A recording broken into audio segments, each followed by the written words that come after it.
আসসালামু আলাইকুম দর্শক, আজকে একটা রিপোর্ট দেখছিলাম প্রথম আলোতে। তার শিরোনাম হচ্ছে সাবেক এমপিদের গাড়ি বিলাস। ব্যারিস্টার সুমন কিনেছেন সবচেয়ে দামিটি, দ্বিতীয় সাকিব। তো দুজনই আপনাদের খুব পরিচিত, ব্যারিস্টার সাইদুল হক সুমন এবং দ্বিতীয়জন হচ্ছে সাকিব আল হাসান। দুজনই বিগত যে দ্বাদশ জাতীয় সংসদ নির্বাচন হয়েছিল সেই সংসদের তারা এমপি। কিভাবে নির্বাচিত হয়েছেন আমি ডামি এই সমস্ত বিষয়গুলিতে আমি আর যাচ্ছি না। তারা এমপি হিসেবেই গাড়ি কিনেছেন।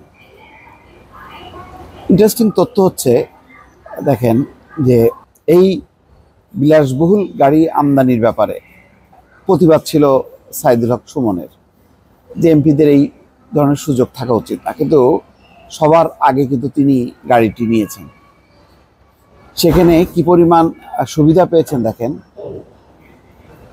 এখন তিনি যে গাড়িটি এনেছেন তার দাম হচ্ছে 1,28,00,000 টাকা। শুল্ক ছাড় পেয়েছেন 10 কোটি টাকা। দর্শক বুঝতে পারছেন কত দামি গাড়ি। সাকিব আল হাসান, তার গাড়ির দাম হচ্ছে 1,08,00,000 টাকা। তিনি শুল্ক ছাড় পেয়েছেন 8,85,00,000 টাকা। তার মানে যে দ্বিতীয় সর্বোচ্চ। এভাবে আরও কয়েকজনের নাম দেওয়া আছে, যেমন আছেন ফয়জুর রহমান, আছেন আবুল কালাম, ফেরদৌস আহমেদ, গোলাম ফারুক, তারা আছেন।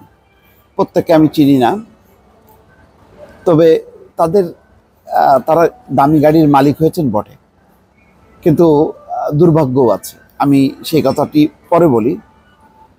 এখানে বলা হচ্ছে জাপানের টয়োটা ব্র্যান্ডের ল্যান্ড ক্রুজার FJA 300W মডেলের এই গাড়ি শুল্কমুক্ত সুবিধায় আমদানি করেছেন সাবেক এমপি সৈয়দ সাইদুল হক, যিনি ব্যারিস্টার সুমন নামে বেশ পরিচিত।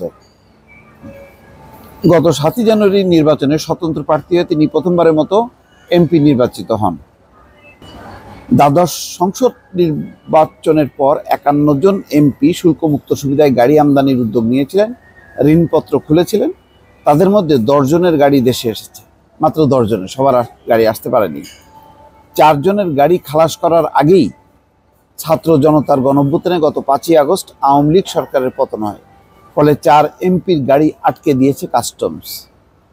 সংসদ সদস্যরা নিজেদের শুল্কমুক্ত সুবিধায় আমদানি করলে ছাড় পান প্রায় 10 কোটি টাকা। কার্যত তারা 12 কোটি টাকার গাড়ি কিনতে পারেন 1.5 কোটি টাকায়। তার মানে 12 কোটি টাকার গাড়ি তারা কেনেন মাত্র 1.5 কোটি টাকায়। এখানে একটি কথা বলা হচ্ছে যে 2009 থেকে 2023 সাল পর্যন্ত আমদানি হয়েছে 576টি গাড়ি। সংসদ সদস্যরা শুল্ক ছাড় পেয়েছেন প্রায় 3,500 কোটি টাকা। এরশাদের আমল থেকে শুল্কমুক্ত সুবিধা চলছে। এক্ষেত্রে সংসদ সদস্যদের দ্বিমত দেখা যায় না। এবার মাঝে একটু দ্বিমত দেখা গিয়েছিল, কিন্তু তারা এই সুবিধাটা নিয়ে চলেছেন। ইফতেখারুজ্জামান কি বলছেন টিআইবি, তিনি বলছেন এমপিদের শুল্কমুক্ত সুবিধায় গাড়ি আমদানির সুযোগ দেওয়া সম্পূর্ণ অনৈতিক এবং বৈষম্যমূলক। তারা রাজনৈতিক বিবেচনায় ক্ষমতার অপব্যবহারের মাধ্যমে সুযোগটি নিয়েছেন, তাকে এরশাদ আমলে। এরশাদ বুঝতেই পারছেন, তারও একটা শাসন ব্যবস্থা, যে সবাইকে সুযোগ সুবিধা দিয়ে নিজে টিকে থাকা। ইফতেখারুজ্জামান বলছেন বৈষম্য বিরোধী ছাত্র আন্দোলনের নেতৃত্বে গণঅভ্যুত্থানে আওয়ামী লীগ সরকারের পতন হয়েছে। এই আন্দোলনের চেতনা কোথাও বৈষম্য থাকবে না।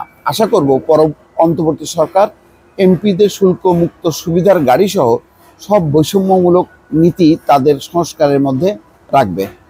তো সাইদুল হক সুমন কি করেছেন, যে কাস্টমসের নথিতে দেখা যাচ্ছে যে গাড়িটির আমদানি মূল্য দেখানো হয়েছে $1,11,000 বা 1,26,00,000 টাকা। কাস্টমস শুল্কায়ন মূল্য যে নির্ধারণ করে, মানে তাতে 1,28,00,000 টাকা। এই ধরনের গাড়ির শুল্ক হার 826.60%। সেই হিসাবে শুল্ক কর আসে 10 কোটি টাকার বেশি। তার মানে কি পরিমাণ সুবিধা তিনি নিয়েছেন দর্শক বুঝতেই পারছেন। সাইদুল হক সুমন আছেন এখন বিদেশে। তিনি বলছেন শুল্কমুক্ত সুবিধা থাকলেও 6 লাখ টাকা অগ্রিম আয়কর দিয়েছি। দ্বাদশ সংসদের মেয়াদের সময় গত 20 জুন গাড়িটি খালাস করেছি, তবে এখনো নিবন্ধন করিনি, কারণ আমার পুরনো গাড়িটি বিক্রির পর মালিকানা বদলের প্রক্রিয়া শেষ হয়নি। আমি একটি গাড়িই রাখবো। উনি একটা বিশাল একটা কথা বললেন যে আমি একটি গাড়িই রাখবো। কিন্তু কথা হচ্ছে এই যে সাকিব আল হাসান, ব্যারিস্টার সাইদুল হক সুমন, তাদের এখন জনপ্রিয়তা, তাদের গ্রহণযোগ্যতা এখন অনেকটা শূন্যের কোঠায় আমি বলবো। যে তাদের ব্যাপারে যে পরিমাণ মানুষের একটা অভীতি, তার মূল কারণ হচ্ছে লম্বা লম্বা কথা বলা। যেমন সাইদুল হক সুমন, তিনি ছাত্র আন্দোলনের বিপক্ষে কথা বলেছেন। তারপরে শেখ হাসিনা সম্পর্কে, আওয়ামী লীগ সম্পর্কে বলেছে যে জনগণ জানে না যে আওয়ামী লীগ কখনো পালায় যায় না, এরকম কথাবার্তা বলেছে। অর্থাৎ বিগত যে ছাত্ররা রক্ত দিয়ে যেই অধিকার প্রতিষ্ঠা করলো, সেই অধিকারে ব্যারিস্টার সাইদুল হক সুমন একটি কথাও বলেননি। তার আগে অনেক লম্বা লম্বা কথা বলেছে। তো ফলে সাইদুল হক সুমনও শেখ হাসিনার দোষর হিসাবে মানুষের কাছে পরিচিতি পেয়েছে। ফলে তার এখন গ্রহণযোগ্যতা যথেষ্ট পরিমাণ নিচের দিকে নেমেছে। তিনি যদিও বিবৃতি দিয়েছেন, দুঃখ প্রকাশ করেছেন, তারপরে এই মানুষের মধ্যে দগদগে ক্ষত চিহ্নটা দূর হয়নি। আর সাকিব আল হাসান ঠিক একই, তার দ্বাদশ জাতীয় সংসদ নির্বাচনে অংশ নেওয়া, এটা মানুষ ভালো চোখে দেখেনি। তারপরে তার যেই অবস্থান, খেলোয়াড় হিসেবে একটা তার অবস্থান থাকলেও তার নানা রকম জালিয়াতি, শেয়ার, জুয়া, তাদের এই সমস্ত কর্মকাণ্ডে তার নাম থাকার কারণে সাকিব আল হাসানের অবস্থানও কিন্তু যথেষ্ট পরিমাণ নিম্নগামী। এবং দুর্ভাগ্যজনক যে তারা দুটি দামি গাড়ি খালাস করেছেন, অত্যন্ত দামি। যার প্রথমটা হচ্ছে সাইদুল হক সুমন, দ্বিতীয়টি হচ্ছে সাকিব আল হাসানের। কিন্তু দুজন আর কেউ এটি ব্যবহার করার মতন অবস্থা নেই। অর্থাৎ তারা দুজনের কেউই এখন দেশে নেই, তারা বিদেশে রয়েছেন।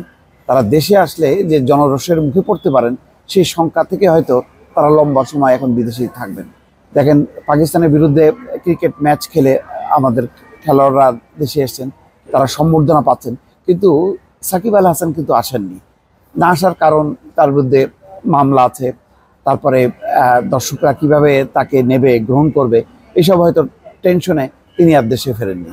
এই হচ্ছে পরিস্থিতি। তার মানে হচ্ছে এই যে অবৈধ সুযোগ সুবিধা নিয়ে অবৈধ সংসদের এমপি হয়েও আজকে এই দুইটি মানুষ, যারা মানুষের খুবই একসময় ভালোবাসার পাত্র ছিল, আজকে কিন্তু তাদেরকে ঘৃণার চোখে মানুষ দেখছে।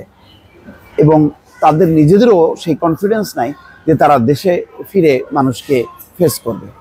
দর্শক ভালো থাকবেন, আল্লাহ হাফেজ।